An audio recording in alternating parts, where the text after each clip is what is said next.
చిత్తూరు జిల్లా ముల్కల చెరువులో నకిలీ మద్యం తయారీని ఎక్సైజ్ పోలీసులు ఛేదించారు. మదనపల్లి రోడ్లో గుట్టుచప్పుడు కాకుండా సాగిస్తున్న ఈ దందాపై పోలీసులు దాడి చేసి 9 మంది ముఠా సభ్యులను అదుపులోకి తీసుకున్నారు. మద్యం తయారీ కేంద్రంలో 1.75 కోట్ల రూపాయల విలువైన నకిలీ మద్యాన్ని స్వాధీనం చేసుకోగా మద్యం తయారీకి ఉపయోగించే ముడిసరుకైన స్పిరిట్, ఖాళీ బాటిల్స్, నకిలీ లేబుల్స్, అలాగే మద్యం తయారీ పరికరాలు, వాహనాలు స్వాధీనం చేసుకున్నారు. ఇలా ప్యాక్ చేస్తున్నాడు, ఒక అట్టపెట్టెలో ప్యాక్ చేస్తున్నాడు. ఎన్ని లీటర్లు ఉంటాయి, 8 లీటర్లు. పంపు చేయడానికి కావాల్సినటువంటి మోటార్ ఇది. పంపు చేసిన తర్వాత ఈ మోటార్తో మొత్తం అంతా కూడా బ్లెండ్ చేస్తాడు, అంటే కలుపుతాడు మోటార్ ద్వారా, మాన్యువల్గా కాకుండా.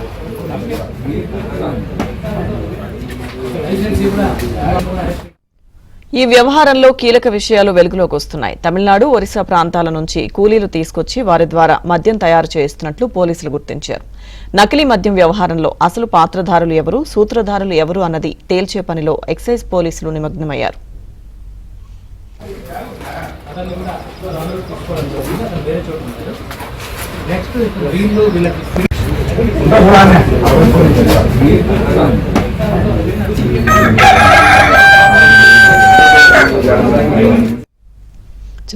చిత్తూరు జిల్లాలో నకిలీ మద్యం తయారీకి సంబంధించిన పూర్తి సమాచారం మా ప్రతినిధి మనోహర్ అందిస్తారు. మనోహర్, ప్యాక్ చేస్తున్నాడు. ఎన్ని లీటర్లు ఉంటాయి, 8 లీటర్లు.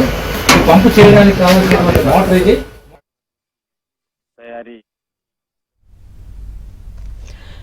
నకిలీ మద్యం తయారీకి సంబంధించిన పూర్తి సమాచారం మా ప్రతినిధి మనోహర్ అందిస్తారు.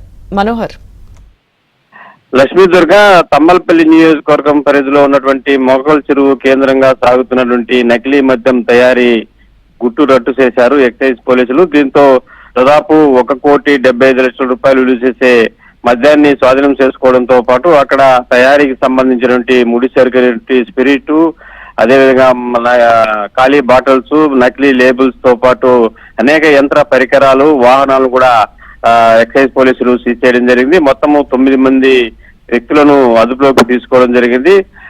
ఇందులో ప్రధానంగా ఒరిస్సా, తమిళనాడు రాష్ట్రాలకు సంబంధించినటువంటి కొంతమంది కూలీలను తీసుకొచ్చి ఇక్కడ మద్యం తయారీ చేయిస్తున్నారనే విషయాన్ని కూడా పోలీసులు గుర్తించారు. అదేవిధంగా విజయవాడకు చెందినటువంటి కొంతమంది వ్యక్తులతో పాటు తమ్మలపల్లి నియోజకవర్గ టీడీపీ ఇన్ఛార్జికి చెందినటువంటి పిఏ రాజేష్ కు సంబంధించిన వ్యక్తి కూడా ఇందులో పాత్ర ఉన్నట్లు ఎక్సైజ్ పోలీసులు గుర్తించడం జరిగింది. దీంతో ఇప్పుడు ఆ నియోజకవర్గం పరిధిలో దీనిపైన దుమారం లేస్తుంది. ఎందుకంటే కూటమి ప్రభుత్వం అధికారంలోకి వచ్చిన తర్వాత మద్యం పాలసీ ఎమ్మెల్యేకి తీసుకొచ్చిన తర్వాత మొట్టమొదటగా ఈ నియోజకవర్గంలో సాగుతున్నటువంటి నకిలీ మద్యం తయారీని ఎక్సైజ్ పోలీసులు గుట్టు రట్టు చేయడంతో ఇది ఒక కొంత సంచలనంగా మారినటువంటి పరిస్థితి.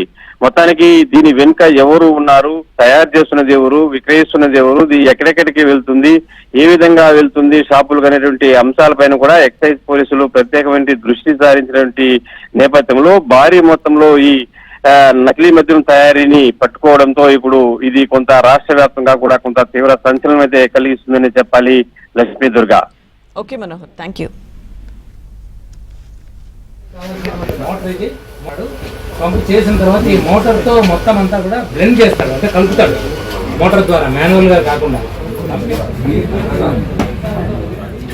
లైసెన్స్ కూడా